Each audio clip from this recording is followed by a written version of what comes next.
So in my last video about Super Mario paper computer games, I mentioned the Nazi Troopas, a group of Mario enemies like Koopas and Goombas who, in my friend Kurt's paper computer games, are also Nazis. And some of you had a reaction to this. And this happened around the same time as an interesting conversation in the PCG Discord. Bonkinator asked, is it appropriate to make a game where you fight the neo-Nazis of the PCG world? Now, that's a good question. Most folks in the Discord discussion seem to agree it's okay for him to make the game, though some were cautious about it, warning he should give context when he posts the game. So, is it okay to put Nazis in paper computer games? Buckle up, folks, because we are going to find out, and it's going to be quite a video. Let's do this!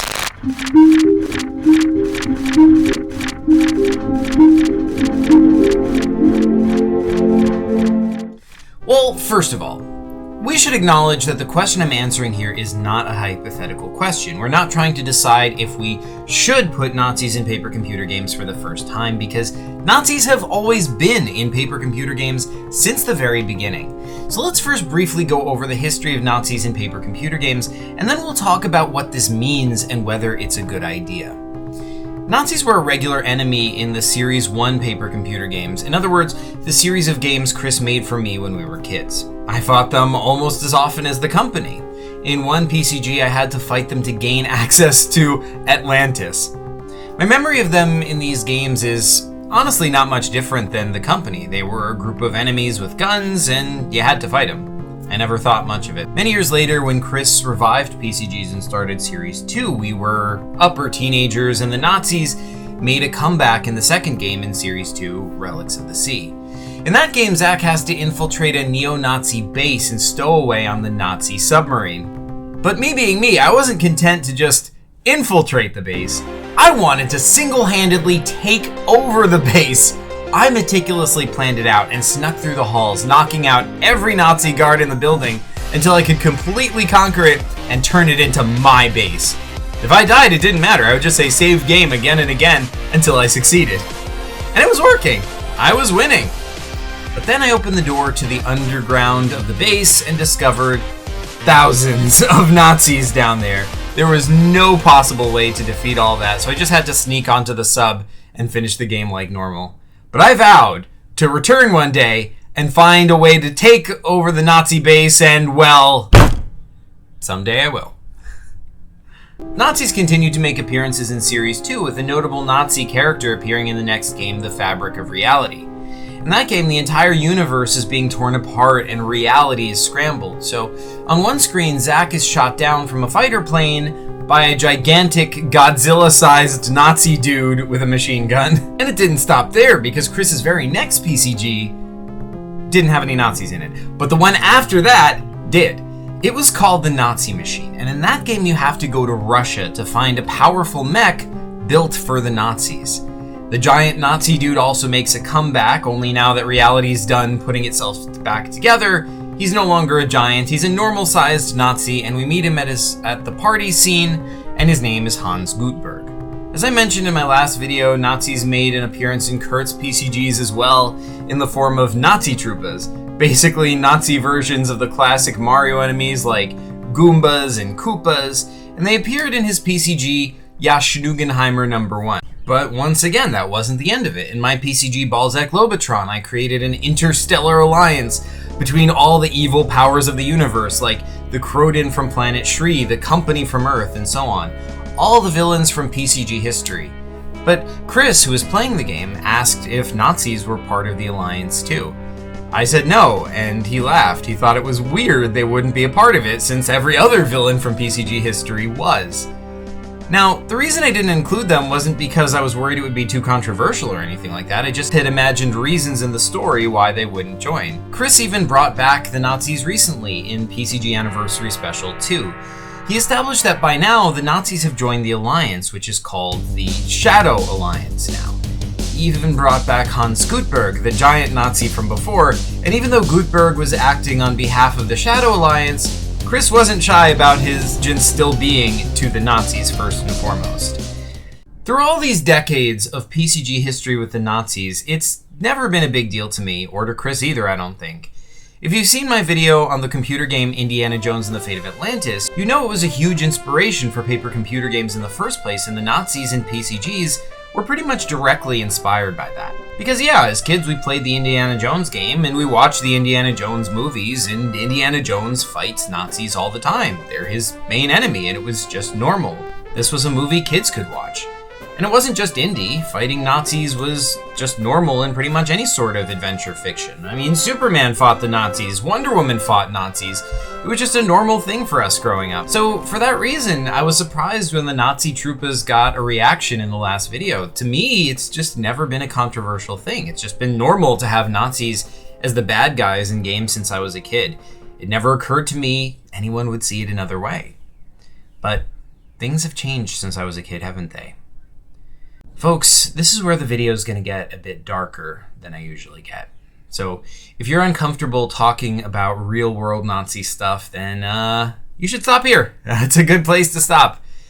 There's been a resurgence of Nazis in the real world in recent years, here in America and in other countries too. They're bolder than ever, and they've even been winning elections. For most of my childhood and teenagerhood and adulthood, we could think of the Nazis as something evil, but something safely in the past. Something we don't have to think about or take seriously. So yeah, I can definitely see why people would be uncomfortable making paper computer games about the Nazis. Suddenly it feels real, scary, and political. Folks, I'm ethnically Jewish, and my family on my dad's side comes from Poland. My grandparents who lived in Poland felt that anti-Semitism there was rising. It was getting dangerous for them to be there. So they left Poland and came to America. A few years later, in 1939, the Nazis invaded Poland and quickly took over the country. And they weren't nice to the Jews. According to one account I found, they would go to Jewish neighborhoods and burn the houses. And when people ran out of the houses, they would shoot them. And as we all know about the Nazis, they rounded up Jews. They put them in labor camps where they made them work. And the point of the work wasn't actually to get things done. It was to torture the Jews. First and foremost, that was the point of it. And all of that is absolutely horrifying, but I personally never felt any of this pain. It never affected me directly. My dad did. He grew up in America, and he remembers relatives who he heard from in Poland who were killed by the Nazis. The reality of Nazis is horrific, and so far, PCGs have mostly watered them down, made them cartoon villains. Is it wrong to do that? Were we in the PCG community disrespecting my family and what they went through, and the millions of other families hurt and killed by the Nazis? Well, look, here's the thing. I don't think so. I think it's fine to use them, and here's why. See, here's the thing. In this video, I made it sound like Nazis existed in the past, and then they suddenly re-emerged a few years ago, but that's not really true. The sad truth is that they've been here all along. The American Nazi Party was founded not in, 2017, but in 1959. So that's not exactly a new thing. All that happened in the past few years is that they got bolder. Year after year, for generations, the Nazis sit around and they look for ways to regain power. And they can do that by seeming cool, edgy, or mysterious to people who don't know any better. I know this partly because I've spoken to Nazis. I've had a Nazi try to convince me that Hitler did nothing wrong. Like, dude, you do understand I'm Jewish, right? You really think you're gonna get me on board with this? But the thing is, anything I can point out about the Nazis being bad, he can just turn around and go, oh yeah, well, what about America? America's done bad things too. So, because America's done bad things, that makes it okay for Nazis to murder 6 million Jews? The point of all this is, Nazis have been here all along, and they're constantly looking for traction. But for most of this time, most Americans just agreed that Nazis are bad. No matter who you vote for or what you do, that was the one thing in America that just everyone seemed to agree on. Nazis are bad. And that's why Indiana Jones and Superman fought Nazis, and why Zack the character fought them in PCGs.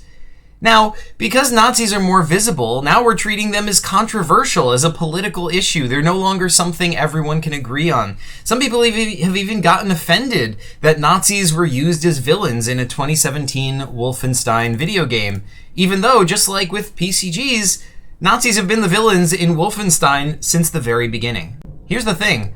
I think Nazis want us to see them as controversial. I think they want us to be afraid of using them in our games in that way. If they're a controversial political topic, then they're not universally hated anymore. They become something that different people can have different opinions about, and in that environment, it's easier for them to spread their message. So, if you want to make a PCG with Nazis in it, make the PCG with Nazis in it. You want to have a ridiculous 50-foot Nazi shooting at your heroes? Make the PCG with a 50-foot Nazi shooting at your heroes. You want to do a dark and gritty action PCG where you shoot Nazis? Make your dark and gritty Nazi adventure. Use them in pretty much any way you want, as long as you don't glorify them. Don't let anyone tell you, hey, actually, maybe Nazis weren't so bad. They were so bad. Don't glorify them. Don't make them seem cool or edgy. Here's a quote from an actual Nazi blog. Quote, "I have long thought that we needed to get preteens involved in the movement. At that age, you can really brainwash someone easily. Anyone who accepts Nazism at the age of 10 or 11 is going to be a Nazi for life. And it isn't hard. It's just a matter of pulling them in. And what better way to do it than with Pokemon flyers at the Pokemon Go gym?" I mean, I think that's, applicable in PCGs as well. For that reason, I think it's perfectly fine to use Nazis as villains. I think, showing them as villains, Nazis want to target kids to get kids on their side. So for that reason, I think it's a good thing, even an important thing, to have games where Nazis are the bad guys. I think the ways Nazis have been handled so far in PCGs have been totally fine. Although, if you still want to cancel Chris, I fully support efforts to do that. Chris sucks and should be canceled. CC, cancel Chris. So yeah, don't glorify Nazis in your PCGs. Other than that, though, I think they're fine to use. Have fun with them, and I look forward to obliterating hordes of Nazi 8-balls in the future. But hey, if you still feel like the PCG you're thinking of making with Nazis is a bit iffy or controversial, feel free to talk to me about it, either in the comments below, or you can find me in the PCG Discord, which is linked below.